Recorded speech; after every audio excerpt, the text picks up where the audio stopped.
दोस्तों वीडियो पसंद आए तो लाइक और कमेंट ज़रूर करना, और जिन्होंने अभी तक हमें सब्सक्राइब नहीं किया है वो सब्सक्राइब कर लें और बेल आइकन प्रेस कर दें, जिससे हमारे आने वाले वीडियोस आप तक तुरंत पहुंच जाएं।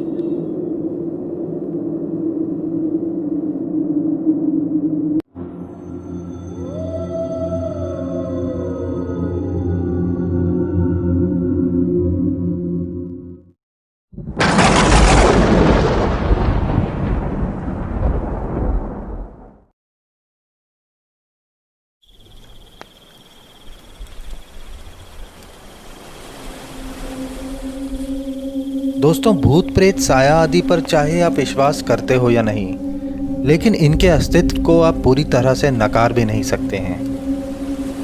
यह एक ऐसा विषय है जिस पर काफ़ी बातचीत होती है, लेकिन इसका सच केवल वही जानता है जो इसे महसूस करता है।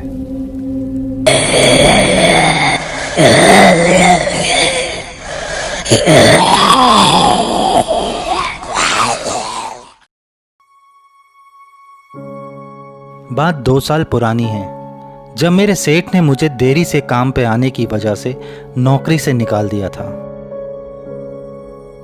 घर आते वक्त रास्ते में मैंने देखा कि एक पिद्दी सा फकीर पेड़ के नीचे बैठा है और झाड़ फूक कर रहा है।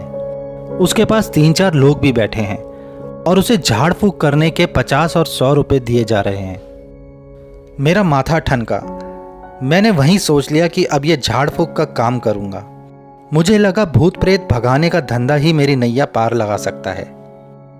घर जाकर फौरन मैंने नीलम से अपना आइडिया कहा। नीलम ने मेरा आइडिया सुनने के बाद चूल्हे पर तप रही कड़ी उछाल कर मेरे पर फेंकी।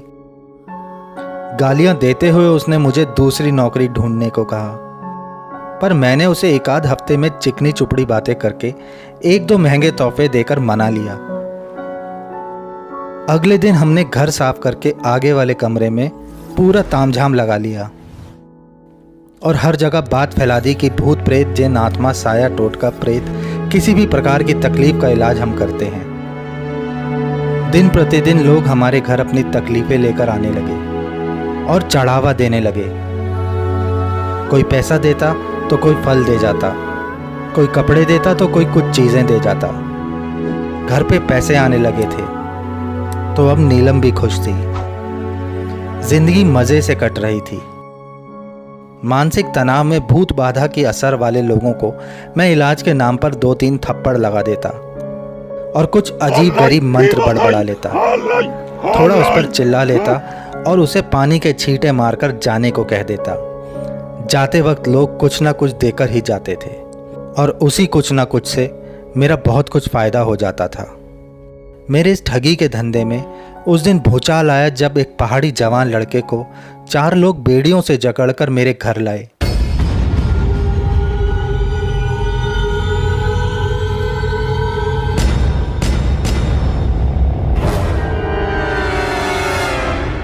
उन्होंने कहा, इस लड़के पर लाल चौक के प्रेत ने कब्जा किया है, आप इसका इलाज करो।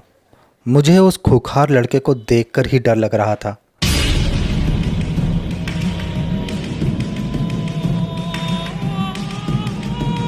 फिर भी मैंने अपना नाटक स्टार्ट किया और उसको इलाज के नाम पर 2-3 करारे थप्पड़ जड़ दिए और साथ में मैं उस पर चिल्ला भी दिया, छोड़ दे इस जवान लड़के का शरीर, वरना मैं तुझे भस्म कर दूंगा।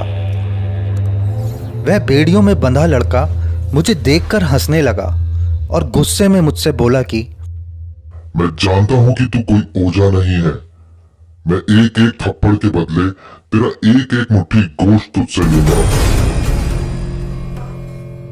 एक पल के लिए मुझे लगा कि कहीं ये कोई न्यूज़ चैनल वाला तो नहीं है जो मेरा भांडा फोड़ने आया है, पर उसकी धमकी सुनकर मेरे रोंगटे खड़े हो गए और अब मुझे लोगों के सामने अपनी इज्जत बनाए रखनी थी।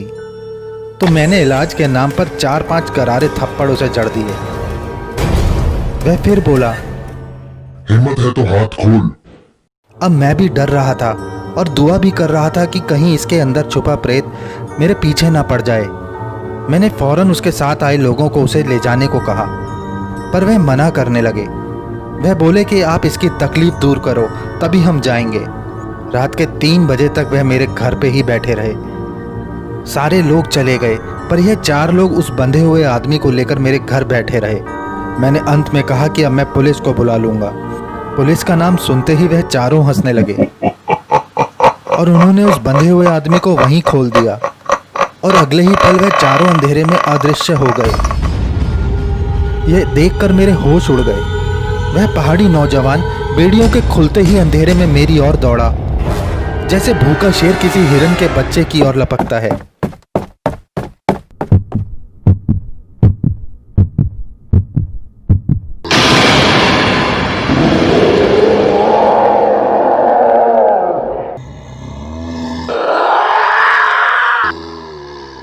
उसने मुझे दबोचकर नीचे गिरा दिया और मुझे अपने नुकीले दांतों से काटने लगा और घुर्राने लगा।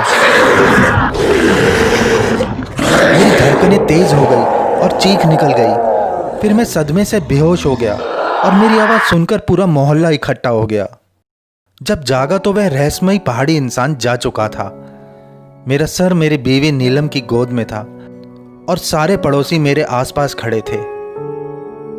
अगले दिन सुबह ही मैंने झाड़ फूक का धंधा बंद कर दिया और अपने पुराने सेठ के पैर पकड़ लिए और पुरानी नौकरी वापस शुरू कर दी।